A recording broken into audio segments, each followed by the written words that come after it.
কলকাতা আন্তর্জাতিক বইমেলা আজ ষষ্ঠ দিনে পড়েছে। এখনো চলবে প্রায় এক সপ্তাহ। কিন্তু এরই মধ্যে পাবলিশার্স এন্ড বুক সেলার্স গিল্ডের সামনে চিত্রশিল্পী ও লিটল ম্যাগাজিন ওয়েলফেয়ার সোসাইটির তরফে তারা যে বিক্ষোভ দেখাচ্ছেন, তাদের যে মেন বক্তব্য, চিত্রশিল্পীদের কেন ব্যাক্ত করা হলো, কেন চিত্রশিল্পীদের মেলায় বসতে দেওয়া হলো না। এবছরের অভিযোগ খুব অন্যরকম অভিযোগ, মানে অন্য ধরনের একটা কথা পাবলিশার্স এন্ড বুক সেলার্স গিল্ডের কাছ থেকে আমরা শুনেছি। সেটা হলো যে প্রত্যেক বছরই আমাদের বসতে দেওয়া হয়, কিন্তু অনেক টানা পোড়েনের মধ্যে দিয়ে বসতে দেওয়া হয়। প্রথম 4 দিন 5 দিন আমরা অপেক্ষা করি, এই গিল্ড অফিসের বড় কর্তাদের সঙ্গে কথাবার্তা বলি। বিভিন্ন সময় বিভিন্ন বায়নাক্কা দিয়ে, বাহানা দিয়ে ওনারা চেষ্টা করেন আমাদের বসা বিরত করতে। এই মেলার মাঠে আমরা আমাদের ওই সাইডের যে ফেন্স আছে পুকুর পাড়ের ওইটুকু জায়গা, ওই সামান্য জায়গা মূল মেলাকে একদমই বিরক্ত করে না। ওই সামান্য জায়গাটুকু আমাদের ছেড়ে দিতে 3-4 দিন সময় নেয়। কখনো কখনো আবার কোনো বছর গিল্ড বলে তোমরা নিজেদের মতো করে নাও না, জায়গা তো রয়েছে। আবার কখনো কখনো গিল্ড বলে যে আমরা আমাদের মতো জায়গা খুঁজে আন্ডার প্রসেসিং এ জায়গা রয়েছে, তোমাদেরকে জানাচ্ছি। প্রত্যেক বছর এরকম ভাবে হয়। এবছরের যে সমস্যাটা, এবছরে কর্তারা বলছেন যে আমরা তোমাদের বসাতে পারবো না, আমাদের হাতে কোনো ক্ষমতা নেই, সমস্ত ক্ষমতা রাজ্য সরকার এবং রাজ্য প্রশাসনের কাছে আছে। রাজ্য সরকার এবং রাজ্য প্রশাসন যদি পারমিশন দেয় তাহলে আমাদের কোনো অসুবিধে নেই, আমরা বসাতে পারি। আর একটি কথা গিল্ড কর্তাদের মুখে শুনলাম, আমি সামনে থেকেই শুনেছি, এখানে কথা যখন হয়েছে বা বারবার যাচ্ছি, তখন একটা কথা বলেছিলেন ওনারা যে মেলার মাঠের বাইরের যে সারাউন্ডিং এরিয়া আছে সেই এরিয়ার মধ্যে তোমরা বসো, আমরা প্রোটেকশন দেবো। কিন্তু আমরা জানি যে এইভাবে মেলার মাঠ থেকে পরিকল্পিতভাবে কূটনৈতিক চালে আমাদের বের করে দেওয়ার চেষ্টা করা হচ্ছে। একবার যদি মেলার মাঠ থেকে আমরা বেরিয়ে যাই আর সারা জীবনে কোনোদিনই আমরা ঢুকতে পারবো না বলে বিশ্বাস করি। আমাদের শিল্পীদের ব্রাত্য করে দেওয়া হয়েছে ঠিক এইভাবে। আমরা জানি না কি কারণে publishers and book sellers guild এই কথা বলছেন যে তাদের হাতে, আপনারাই তো মেলার মাঠ ছাড়ান, আপনাদের হাতে এবছর এমন কি হলো রাজ্য প্রশাসন এবং রাজ্য সরকার সমস্ত ক্ষমতা কেড়ে নিল? এটা আমাদের কাছে প্রশ্ন। চিত্র অঙ্কন ওরিয়েন্টেড যা কিছু, প্রতিকৃতি শিল্পী যারা ওয়াটার কালার করেন, পেন্টিং, ল্যান্ডস্কেপ করেন, যারা এমনি ক্রিয়েটিভ পেন্টিং করেন, যারা গ্লাস পেন্টিং করেন, যারা ইলাস্ট্রেশন করেন, প্রত্যেকটা শিল্পী যারা বিভিন্ন উইনে, আলাদা আলাদা উইনে কাজ করেন, কিন্তু তারা আলটিমেটলি ছবি আঁকেন। আমরা শিল্পীদের কথা বলেছি, অতএব সেই জায়গা থেকে দাঁড়িয়ে আমি জানি যে শিল্পীদের সঙ্গে এই বইপ্রেমী মানুষ এবং বইমেলার মাঠে যারা আজকে বিশ্বাস করবেন না যারা আসছে, তারা আমাদের খুঁজছে, তারা বলছে যে শিল্পীরা কোথায় গেলেন। আমরা তো পোর্ট্রেট করাতে এসেছিলাম, ভেবেছিলাম এখানে একটা পেন্টিং কিনবো, শিল্পীরা কোথায় গেলেন? আগের বছর পর্যন্ত কি আপনাদের বসতে দেওয়া হয়েছিল? আগের বছর পর্যন্ত আমাদের বসতে দেওয়া হয়েছিল, একটু হয়তো 1 দিন 2 দিন, এটা প্রত্যেক বছরই হয়, 1-2 দিন 3 দিন একটুখানি সময় লাগে।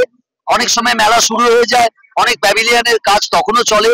হয়তো আমি তো বলতে পারি না, গিল্ড কর্তৃপক্ষ অনেক চাপে থাকেন, এটাও খুব সত্য কথা, এবং তারা তখন হয়তো ঠিকঠাক বুঝে উঠতে পারেন না যে আমাদের অ্যাকোমোডেশনটা কিরম ভাবে হবে।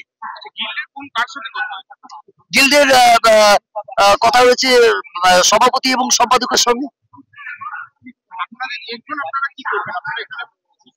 আমরা অবস্থান করছি শুধু না, আমরা আজকে একটা মৌন মিছিল বের করেছি, আগে 2 দিন আগেও মৌন মিছিল বের করেছি, আর আমরা এখনো পর্যন্ত আবেদন নিবেদনের মধ্যেই আছি। এবং আমরা একটা কথাই বলতে চাই যে আমাদের তো হাতিয়ার শুধু রং আর তুলি, আমরা তো এমন কেউ কিছু করছি না যে তাতে কোনো বিপদ হতে পারে, কোনো অসুবিধা হতে পারে, তাই না? এবং আমরা এতদিন ধরে আপনাদের সঙ্গে রইলাম, অথচ আজ আমাদের ব্রাত্য করে দিলেন আপনারা।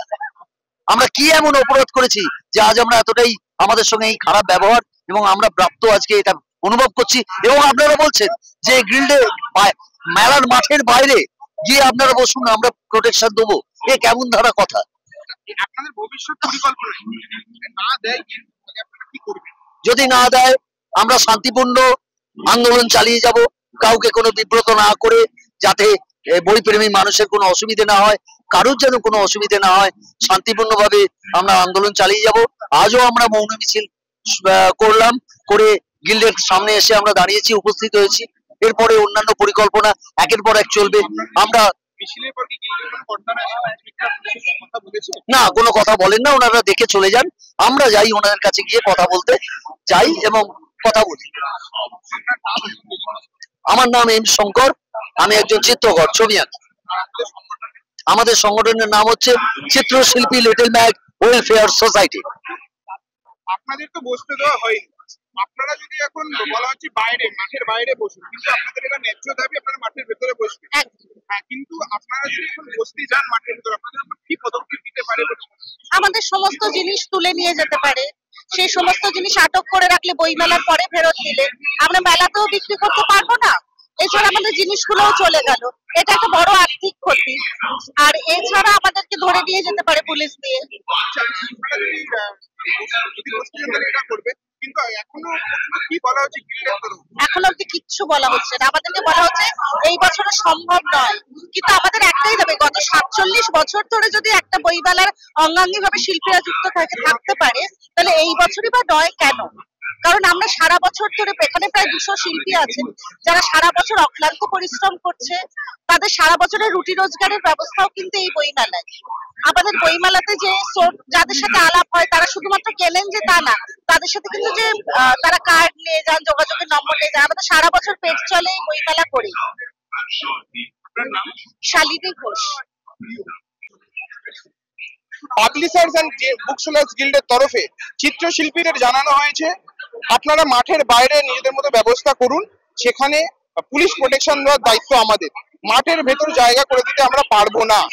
কিন্তু বুক সেলার্স গিল্ডের তরফে বলা হয়েছে এমনটাও যে এই বছর রাজ্য সরকার আমাদের অনুমতি দেয়নি, পুরোটাই রাজ্য সরকারের হাতে। কিন্তু ওই মেলা তো হয় পাবলিশার্স এবং বুক সেলার্স গিল্ডের উদ্যোগেই, তারাই তত্ত্বাবধানে থাকেন, কেন চিত্রশিল্পীদের অপান্তেও করা হলো, চিত্রশিল্পীদের জায়গা দেওয়া হলো না, এই প্রশ্ন উঠছে বিভিন্ন মহলে। প্রশ্ন তুলছেন সাধারণ ক্রেতারা এবং বইমেলায় যারা ঘুরতে আসেন। বিভিন্ন বড় বড় যদি প্রাইভেট সংস্থা, বিভিন্ন বড় বড় ইনস্টিটিউশন যদি তাদের বড় বড় স্টল দিতে পারে, একটি ছোট স্টল কেন চিত্রশিল্পীদের জন্য করতে পারা গেল না, এই প্রশ্নটাই এবং বুক সেলার্স গিল্ডের কাছে। তাদের সংগঠনের দাবি তারা আন্দোলন চালাবেন, তারা কথা বলার চেষ্টা করবেন, যদি না হয় তারা ভবিষ্যৎ পদক্ষেপ আপনাদের জানাবেন। এই ভিডিওটিকে লাইক করুন, আপনার গুরুত্বপূর্ণ মতামত কমেন্টের মাধ্যমে আমাদের জানান এবং আমাদের চ্যানেলের ভিডিও সবার আগে দেখার জন্য ইউটিউবে গণশক্তিকে সাবস্ক্রাইব করুন, ফেসবুকে ফলো করুন এবং শেয়ার করুন আপনার পরিচিতদের মধ্যে। আমাদের চ্যানেলে আপলোড হওয়া ভিডিও নোটিফিকেশন পেতে বেল আইকনটি ক্লিক করতে ভুলবেন না।